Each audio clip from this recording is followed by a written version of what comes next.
বাংলাদেশ সবসময় ইসরায়েলের বিরুদ্ধে, ফিলিস্তিনের পক্ষে। এই বাংলাদেশের মানুষ ইসরায়েলে গিয়ে নিরাপদে আবার ফিরে আসে, এরকম আছে? বলেন। বাংলাদেশ সবসময় ইসরায়েলের বিরুদ্ধে, ফিলিস্তিনের পক্ষে। সেই ইসরায়েলকে সে বন্ধু মনে করে।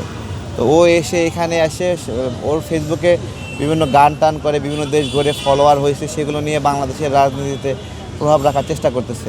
তো এইগুলো এক শয়তান ইলিয়াস, তার পেজ বন্ধ হয়েছে এখন। বনি আমিন নাকি, বনি আমিন, এই নামটাও ইসরায়েলের নাম। হ্যাঁ, দেখেন ওদের প্রেসিডেন্টের নামের সাথে মিল আছে ইসরায়েলের, তাই না? হ্যাঁ, আছে না? তো এদের তো এটা একটা বিষয়, এগুলো করছে, এগুলো সে জানে যে বিদেশে ঘুরতে তো অনেক টাকা লাগে, তারপর একটা ব্লগিং করে। তার চেয়ে পলিটিক্যাল ব্লগিংয়ে ঢুকলে কম পয়সায়, বিনা পয়সায় উস্কানি দিয়ে ভিডিও ভাইরাল হয়, টাকা পাওয়া যায়, ইনকাম হয়। এগুলো মজা পাচ্ছে, সে মজা পাচ্ছে। আমি বলছি এত মজা নিস না ভাই। বাংলাদেশের মানুষ কিন্তু দেখছে এগুলা। বিএনপির কিচ্ছু করতে হবে না। সাধারণ মানুষ একটা ভিক্ষুককে দেখলে কি ব্যবস্থা নেবেনি। উনি যেটা বলেছেন প্রতিশোধ নেওয়া যাবে না, আমিও ওইটাই ধারণ করি।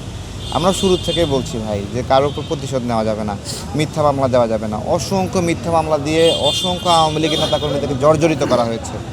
এইটা গণ অভ্যুত্থানের পরে আমরা আশা করিনি, এটা ওনারাও চাননি। আমি কথা বলেছি, ওনারা বিভিন্ন জায়গা থেকে সহজ করে দিয়েছেন। এটা আওয়ামী লীগ ভালো করে জানে।